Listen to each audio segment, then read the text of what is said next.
വിശ്വാസ പ്രകാരം ആദിപരാശക്തിയുടെ ആരാധനയുടെയും വിദ്യയുടെയും കലകളുടെയും ഉത്സവമാണ് നവരാത്രി. 9 രാത്രികൾ എന്നാണ് ഈ സംസ്കൃത പദത്തിന്റെ അർത്ഥം. ഇതിൽ തന്നെ അവസാന 3 ദിവസങ്ങളാണ് ഏറെ വിശേഷം. ഇവ ദുർഗാഷ്ടമി, മഹാനവമി, വിജയദശമി എന്നീ പേരുകളിൽ അറിയപ്പെടുന്നു. പ്രധാനമായും സെപ്റ്റംബർ, ഒക്ടോബർ മാസങ്ങളിലാണ് ഇത് ആഘോഷിക്കുന്നത്. ശാക്തേയ വിശ്വാസ പ്രകാരം 9 രാത്രിയും 10 പകലും നീണ്ടു നിൽക്കുന്ന ഈ ഉത്സവത്തിൽ ആദിപരാശക്തിയുടെ 3 പ്രധാന ഭാവങ്ങളെ ആരാധിക്കുന്നു. ഭഗവതിയെ മഹാകാളിയായും അടുത്ത 3 ദിവസം മഹാലക്ഷ്മിയായും അവസാനത്തെ 3 നാൾ മഹാസരസ്വതിയായും സങ്കല്പിച്ച് പൂജ നടത്തുന്നു. ദേവി ഭാഗവതം, ദേവി മാഹാത്മ്യം, കാളിക പുരാണം, ഭദ്രകാളി മാഹാത്മ്യം തുടങ്ങിയവയിൽ കാണപ്പെടുന്ന മഹിഷാസുരൻ, ദുർഗമൻ, ചണ്ഡമുണ്ടന്മാർ, രക്തബീജൻ, ശുംഭനിശുംഭന്മാർ തുടങ്ങിയവരുടെ നിഗ്രഹ കഥയുമായി ഈ ആഘോഷം ബന്ധപ്പെട്ട് കിടക്കുന്നു.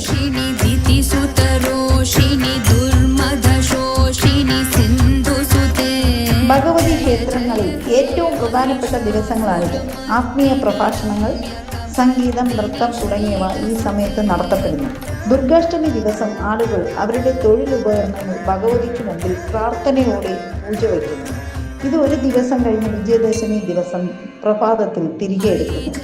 വിജയദശമി ദിവസം രാവിലെ അക്ഷരം കുറിച്ചുകൊണ്ട് വിദ്യാരംഭം നടത്തുന്നു. സംഗീതം, നൃത്തം എന്നിവയ്ക്ക് പ്രാധാന്യമുള്ള സമയം കൂടിയാണ് ഇത്. ചിലർ നവരാത്രി നാളുകളിൽ വ്രതം അനുഷ്ഠിക്കുന്നു.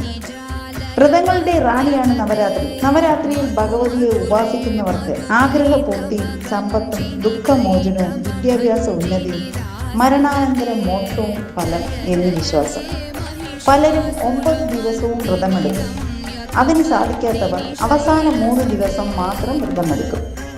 ഇത്രയും ദിവസം പഴം, പാൽ, പഴവർഗ്ഗങ്ങൾ, നിവേദ്യങ്ങൾ തുടങ്ങിയവ മാത്രമായിരിക്കും കഴിക്കുക. അരി ആഹാരം ഒരു നേരം മാത്രം. ഭഗവതി ക്ഷേത്ര ദർശനവും നടത്തും.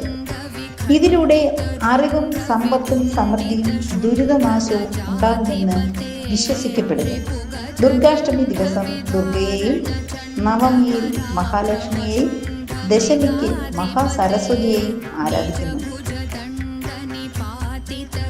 കേരളത്തിൽ വിദ്യാഭ്യാസത്തിന് പ്രാധാന്യം കൊടുത്തുകൊണ്ട് അവസാന നാളായ 10-ാം ദിവസം മഹാസരസ്വതി പൂജയ്ക്ക് പ്രാധാന്യം വരുന്നു. ഇത് വിദ്യാരംഭം എന്നറിയപ്പെടുന്നു. അജ്ഞാനമാകുന്ന ഇരുളിനെ അകറ്റി അറിവിൻ്റെ പ്രകാശം പ്രദാനം ചെയ്യുന്നു എന്നതാണ് നവരാത്രി ആഘോഷത്തിൻ്റെ സന്ദേശം.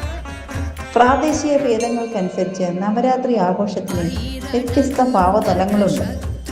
കേരളത്തിൽ പൂജവയ്പ്പും വിദ്യാരംഭവും, തമിഴ്നാട്ടിൽ കൊലുവയ്പ്പ്, കർണാടകയിൽ ദസറ എന്നിങ്ങനെ നീളുന്ന വ്യത്യസ്തതയുടെ ഭാവതലങ്ങൾ. നവരാത്രിയുമായി ബന്ധപ്പെട്ട് തിരുവനന്തപുരത്ത് ഇപ്പോൾ നടക്കുന്ന ചടങ്ങുകളെല്ലാം സ്വാതി തിരുനാളിൻ്റെ കാലത്താണ് ഇഷ്ടപ്പെടുത്തിയത്.